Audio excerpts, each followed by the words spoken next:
अब साथियों हम जीएसटी की वाउचर एंट्री करेंगे। मैं आपको दिखाना चाहता हूं साथियों, मैंने जो आपके लिए लेज़र तैयार किए हैं वो लेज़र कुछ इस तरीके से हैं। हम डिस्प्ले में जा कर के चेक कर सकते हैं इसको, जो लेज़र हमारे काम के हैं। अच्छा, मैंने क्या किया है साथियों, इसमें अजय को सन्ड्री क्रिएटर बनाया, उनका लोकल बना रखा है। उसके बाद में विजय बनाया, उनको भी लोकल सन्ड्री क्रिएटर बनाया। रामलाल श्यामलाल को मैंने यहाँ पर सन्ड्री डेटर बना रखा है लोकल। किसी में भी जीएसटी को मैंने कहीं भी चेंज नहीं किया है। जैसे कि अजय का देखिए, अजय की एंट्री इस तरीके से थी, मैंने इनका कोई भी चेंज नहीं किया, सन्ड्री क्रिएटर बना करके छोड़ दिया। टैली अपने आप जीएसटी ऐड कर देगा इसके लिए। बस मैंने जो बदलाव किए साथियों, वो बदलाव आपके टैक्सेशन वाले पार्ट में किया है। टैक्सेशन में मैंने जैसे CGST लिया तो ड्यूटीज़ एंड टैक्सेस, उसके बाद इसको मैंने दिया GST सेंट्रल टैक्स, उसके बाद में इसकी परसेंटेज कुछ भी नहीं डाली। IGST में GST इंटीग्रेटेड टैक्स, उसके बाद मैंने आपका बनाया स्टेट, तो स्टेट GST में GST स्टेट टैक्स आएगा, परसेंटेज कुछ भी नहीं दिया ऑलरेडी।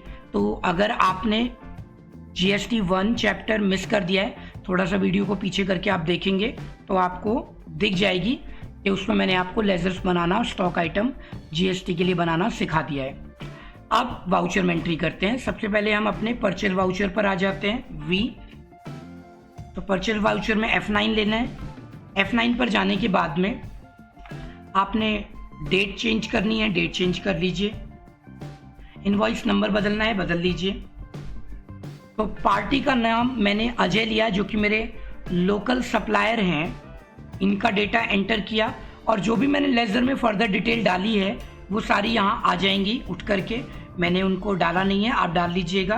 कंट्रोल A और परचेज का लेजर ले लीजिए। अपना स्टॉक आइटम कंप्यूटर, मैंने यहाँ कंप्यूटर 3 पीस डाले फिलहाल और 20,000 का रेट डाला। 60,000 हो गया। 50,000 से ऊपर होते ही ये ई वे बिल के लिए चला जाएगा। तो ई वे को हम अभी नो रखेंगे नीचे।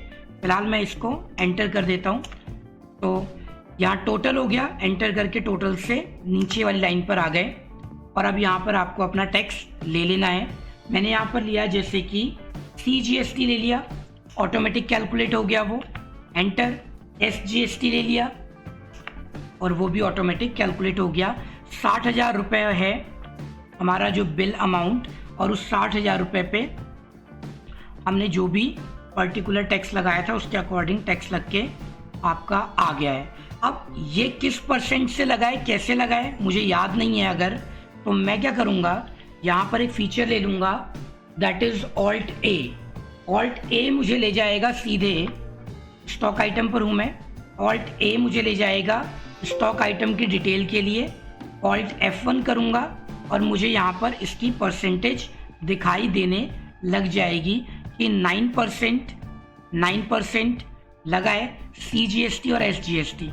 तो 954, 954, 96 या 54, 54 वो आ रहा है। और यहाँ पर बता रहा है कि आपका जो आइटम है उस आइटम की वैल्यू 60,000 हो गई। सेंट्रल GST और स्टेट GST उसने नीचे दिखा दिया है। तो ये एक फीचर आपको मिल जाती है। एस्केप करके पीछे आइए, एंटर, और यहाँ ई वे बिल हमारा 9% रखना है, क्योंकि मैं इसको आगे बताने वाला हूँ। फिलहाल मैं इसको बता नहीं रहा हूँ आपको। एक्सेप्ट करा दीजिए इसको, एक्सेप्ट। पेज अप का प्रयोग करके आप इसको प्रिंट लीजिए। Alt P, Alt I से प्रीव्यू, एंड देन F4 करके आप इसको जूम कर सकते हैं। ठीक है, तो मैं इसको F4 कर देता हूँ जूम करने के लिए। Alt Z का प्रयोग भी आप कर सकते हैं। ये इनवॉइस आ गया जिसमें टैक्स का पार्ट मेंशन किया हुआ आ रहा है।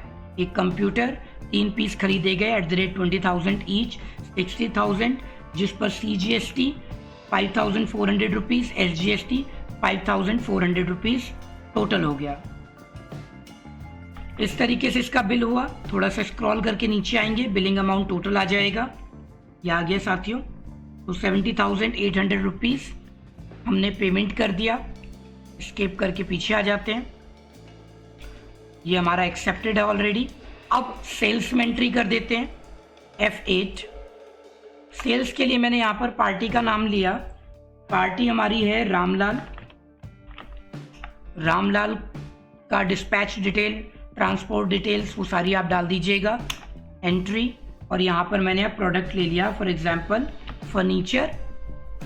फर्नीचर में मैंने चेयर बना रखा है, सॉरी चेयर, और यहाँ पर 12 पीस चेयर 500 रुपीज़ के हिसाब से। टैक्स अगर बनता है तो टोटल से नीचे आ जाइए और यहाँ पर आपने CGST और SGST लगाया। अब मैं इसके बाद आपको अगला दिखाऊंगा आपका IGST का पार्ट। तो मैंने यहाँ पर वो पार्टी ली जो कि हमारा अदर स्टेट का है। अगर हमने पार्टी में अदर स्टेट मेंशन नहीं कर रखा है तो वो IGST का अमाउंट लेगा ही नहीं। ठीक है साथियों, तो इसका ध्यान आपको रखना है कि उसका स्टेट ऑलरेडी मेंशन होना चाहिए। मैंने यहाँ पर लिया एंटर सेल्स में, प्रोडक्ट लिया कंप्यूटर। कंप्यूटर मैंने 6 पीस खरीदे इनसे, और उसके बाद में जो अमाउंट है वो हमने 18,000 रुपये ईच के हिसाब से ख़रीदा है। और यहाँ मैंने टैक्स लगाया IGST, तो मैंने IGST लगा दिया साथियों इस पर। और अगर डिटेल देखनी है मुझे तो Alt A का प्रयोग करूँगा, Alt A, और डिटेल और देखनी है Alt F1 करके मैं इसकी डिटेल देख सकता हूँ। ये कहता है जी आपका इंटीग्रेटेड जो टैक्स लगा हुआ है वो आपका यहाँ पर आ गया 18% है, तो ये 19,400 रुपये बनता है इसका। ठीक है, इसका अमाउंट ले लिया हमने,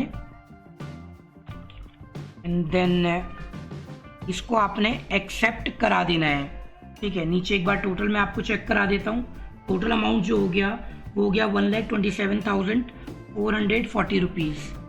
ठीक है, मैंने यहाँ पर 18,000 रुपये ईच का रेट लगा रखा है। ठीक है, सब कुछ ठीक आ रहा है, तो ये हमारा कंट्रोल A एक्सेप्ट हो गया साथियों। ठीक है, अब आगे हमें परचेज या सेल्स कॉस्ट में अगर हमें ऐड या माइनस करना हो पैकेजिंग चार्जेस वगैरह या अदर एक्सपेंसेस को, तो उस पर GST कैसे इंक्लूड करना है, एक्सक्लूड करना है, और फिर हम GSTR 3B के बारे में बात करेंगे। फिलहाल आप इस चैप्टर के असाइनमेंट कर लीजिए, आगे बढ़ते हैं।